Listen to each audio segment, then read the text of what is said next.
Assalomu alaykum azizlarim. Yana mana diydor ko'rishyapmiz. Allohga ham sanolar bo'lsin.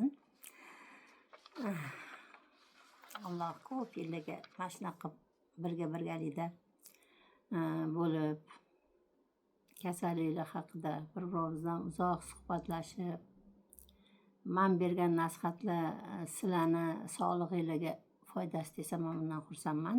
Yana qaytaraman, Allohdan tinmay so'rayman, ey Allohim, agar mana shu berayotgan ma'lumotlarim odamlarga foydasi tegsa davom ettirishimga yo'l ber deyapman. Alloh yo'l beryapti, bajaryapman. Agar mana shu berayotgan ma'lumotlarimdan odamlar ziyon yetkazgan bo'lsam odamlarga va mana shu qilayotgan men 3 soat 4 soatlab ko'zimga charchab qolyapti, ishlarim mani o'zimga ham ziyon yetkazadigan bo'lsa kelajakda mani o'zing to'xtatgin deyapman.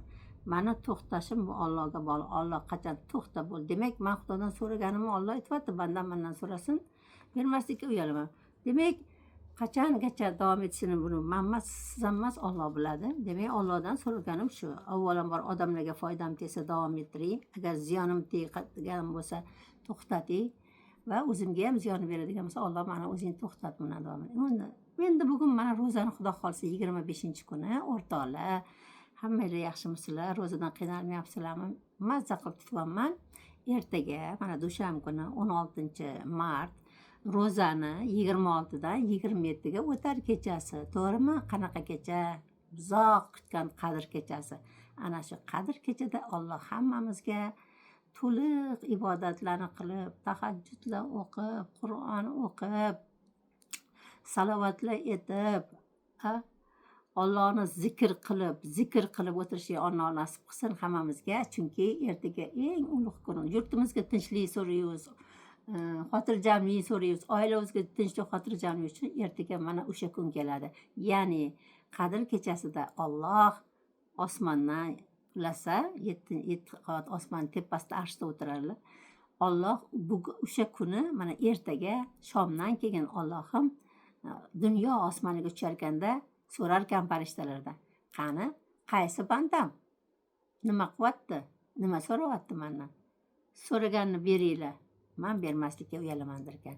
Hamma nima yaxshi niyat qilgan bo'lsa niyatingizga yetinglar. Bugun sizlarga bermoqchi bo'lgan ma'lumotim energiyani ko'tarish uchun yantar kislota iching degan temada. Men bu yantar kislota bo'yicha juda ko'p ma'lumotlarni oldim. Men qaysidir bitta professorda o'qigandim, yantar kislota ich va xohlagancha uzoq yasha deganini bir kun men sizlarga aytgan edim, esimda bo'lsa bor etuvdim. Shuning uchun yantar kislota haqida, kim qanday foydalangani haqida mana shunda mana ozgina ma'lumot beramanda. Bu yana ayrim ma'lumotlarni ham sizlarga bermoqchiman. Sizlarga kerak bo'lsa mana shuni eshitinglar, kerak emaslar boshqa nimaga o'tib ketinglar. Xo'sh, energiyani ko'tarish uchun yantar kislota iching deyapti. Birinchisi, bir odam aytayotki, energiyani doimiy ushlash uchun 100-200 milligram yantar kislota tabletkasini 1-2 mahal kunduzi ichaman. Ana qarang. 7-10 kun shuni qilaman. Mana bu energiyamni juda ham yaxshi ko'taradi. Mana yantar kislota aptekada bor, arzimagan pul turadi.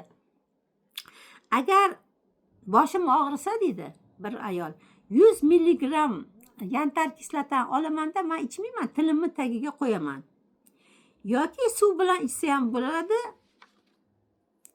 Mana shu ozgina fursatdan keyin bosh og'rig'im qoladi dedi. Uyg'urlar uchun 1-2 gram 1 litr suvga eritib 2 hafta bir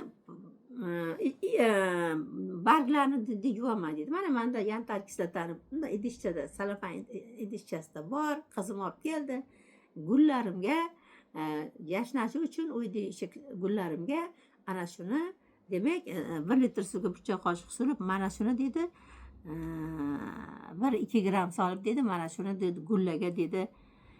Hech bo'lmaganda 2 haftada bo'lsa ham bir marta gullarni barglariga tagiga ham sepish mumkin ekan. Juda ham foydali ekan. Endi bu antioksidant ekan va yallig'lanishda, masalan, organizmda turli xil vaspolitiniy prosesda, bu men shunday tarjima qildim, yallig'lanishni oldini oladi, ya'ni yallig'lanishga qarshi kurashadi va organizmingizni mana shu sizni ichaklaringizdagi jigaringizni detoksikatsiya qiladi, ya'ni toksinlardan tozalar ekan. Qarang, yantar kislota xohlagan ich va xohlagancha yashaydigan nimani ma'nosini bilyapsizlar. Endi surunkali manda charchashda organizmni quvvatlash uchun ayniqsa jismoniy kuchli mehnatda men albatta yantar kislotasi ichaman tabletkasini. Depressiyada, vahimada yordam beradi menga deb yozdi. Glyukozani tushiradi, ya'ni qonda hattoki qand miqdorini tushirar ekan, xolesterinni ham kamaytirar ekan. Qarang, yantar kislotasi haqida bilmasangiz bilib oling. Va infeksiya, virus larni ham o'ldirar ekan. Infeksiya, virusli kasalliklarda boshqa bo'layotgan kurslar, davolar qatorida buni ham qo'llashingiz mumkin ekan. Endi bilib olinglar, har bitta narsani qarshi ko'rsatmasi bo'ladi. Qaysi holatlarda yantar kislota ichib bo'lmaydi? Yuqori qon bosimi, davleniyasi balandlarda, doimiy bir xil yuradiganlarda, ko'z bosimi balandlarda, bosh miya bosimi, miya suyuqligi bosimi oshganda, homiladorlik paytida albatta mumkin emas ekan. Mana shu bola emizayotgan davrda mumkin emas. Mana shu aytgan davo, demak, oshqozonda va 12 barmoqli yara kasalliklarda yantar kislotani ichib bo'lmaydi. Albatta, agar sog'lom odam mana shuni ichib yursa, miyani faoliyati yaxshilanadi, jigarni zo'r tiklar ekan. Jiravi gepatoz, sirrozda ham yantar kislotasi yordam berar ekan. Albatta, vrachlar bilan nasihatlashib, hamma organizm har xil yantar kislota birorta narsa bilan zaharlanish bor, masalan, otravlение deydi, ya'ni intoksikatsiyada deydi, rosa yorda toksinni tozalaydi, buni toksinni tozalash uchun vrachlar buyuradi deyapti. Demak, ya'ni nima deydi, zaharlanish otravleniyada va hattoki kuyganda ham darrov infeksiyaga qarshi kurashish uchun ham deydi yantar kislota kuchini ko'paytirish uchun yantar kislota buyuradi. Mehmonga borsangiz yantar kislota tabletkasini olib, keyin agar ovqat aralashib ketsa iching. Lekin buni dozasi individual, ya'ni har bitta organizmning o'zining dozasi bor. Birovga bitta, birovga ikkita. Demak, mehmonga borsangiz yoningizga oling.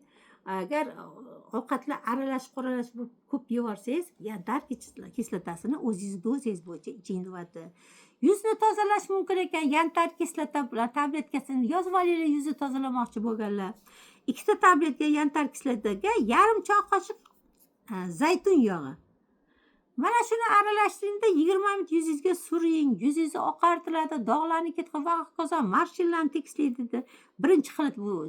Yana ikkinchi xili 4 ta tabletkani ezib, maydalab suv solib yuzga sursa ham bo'lar ekan o'zini ham. Va albatta uni o'zini vaqti bor.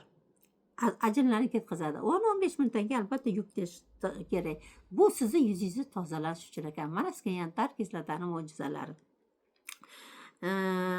Demak, alkogol qabul qilishdan oldin 1 soat oldin 2 ta yantar kislota ichsa, alkogolni organizmga zarar tezmay, organizmdan tez chiqib ketar ekan. Keyin esa mana shuni ketidan 2 mahal, ayniqsa chiqib ketgan ekan 2 mahal mana shu yantar kislota tabletkasini ichsa ziyoni, alkogol ziyoni tegmas ekan. Yurak yetishmovchiligida varikoz venalarda ham hattoki yantar kislota ichish mumkin. Ana endi yantar kislota ham juda ko'p narsalar yozilgan, buni men vaqtim yo'q.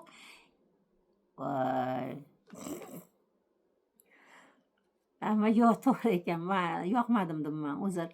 Ana endi yantar kislota haqida juda ko'p ma'lumotlar, haqiqatdan ko'p. Ularni men sizga yetkazadigan bo'lsam, vaqtim yetkaza olmayman. Mana endi sizga bitta ma'lumot aytmoqchi edimki, bugun sizga uni sizlarga iltimos qilmoqchiman. Yoningizda doimo 2 ta tabletka aspirin olib yuring. Eshitib oling shuni. Yurak bezovta qiladiganlar, yuragidan xavotir oladiganlar, ortiqcha ko'p ovqat yeydigan, kuchli ovqat yeyadigan erkaklar, ayniqsa erkaklar. Xudo o'zi ko'rsatmasin, insult, infarkt bo'lmasligi uchun yoningizda doim o'tbetga borsangiz ham, yoningizda mashinada ketayotganda, mashinada ham pриступ bo'lib qolishi mumkin. Ana shunda yoningizda 2 ta tabletka yursin deyapti, qarang. Mana shu sababi nima ekan? Sababi infarkt birdaniga boshlanadi deyapti. Birdaniga boshlanadi. Kechasi kunduzi qattiq, yo'ldami, yayoqmi, ko'krakda qisuvchi og'riqmi, o'limmi, qo'rquvi bo'ladimi? Grudная жаба, stenokardiya kuchli ko'krak sohasi, yurak sohasi qisilib og'rishlar bo'ladimi? Ana shunaqada deyapti. To siz vrachga yetib borguncha yoki skoriga telefon qilsangiz, u kelguncha deydi, darrov 300 milligram aspirinni chayna yutma deyapti. Iltimos o'rtoqlar, shuni qilinglar. Demak, avtobusdami, yo o'tib ketdami, mashinangizda shunaqa bo'lsa, sekin mashinani to'xtatishga harakat qilib, darrov haligini olib, ikkita tabletka 300 milligram. Ana shuni tilingizni tagida chaynang deydi, so'ring deydi. Hech ham yutmang deydi. Ana 30 sekundda deydi ta'sir qiladi sizga deyapti. Shuning uchun mashina men eshitib sizlarga yetkazmoqchi bo'ldim. Sababi mana shu aspirin og'izni shilliq qavatiga pastida bilasizlar, til tagida venalar bor. Ana shu venaga tezlikda so'rilib, sizga 30 sekundda uni natijasini bilasiz. Aspirinning vazifasi qonni suyultiradi deyishadi, lekin unaqa emas. Aspirin qonni suyultirmaydi, bilib olinglar. Aspirin qondagi trombotsitlarni bir-biriga yopishishiga yo'l qo'ymaydi. Tushundingizmi? Demak, aspirinni demak til tagiga qo'ydingizmi, tromb, ana shu tromb yopishgandan keyin tromb paydo bo'ladi, eritrotsitlar bir-biriga. Ana shu trombni ko'paytirmas ekan, ko'payishga yo'l qo'ymas ekan va yurakni tomirlariga tiqilib qolishini oldini olar ekan. Mana sizga aspirinni demak darrov yoningizda ikkitadan hoziroq solib qo'ying. Bu tirik qolishga sizga 30% garantiya ekan.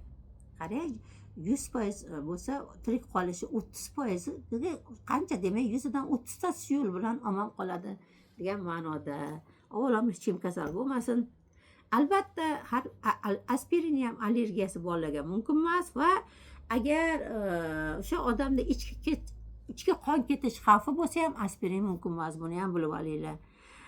Nitroglitserin davleniyani baland bo'lsa faqat qo'llash mumkin deyapti. Qolgan paytda davleniya mana shu holat bo'ladigan bo'lsa, yoningizda doim ayollar ham erkaklar ham ikkitadan aspirin, o'sha o'zimizda asetil salitsiliy kislotani olib yuringlar. Iltimos, bu sizlarga foyda bo'ladi. Endi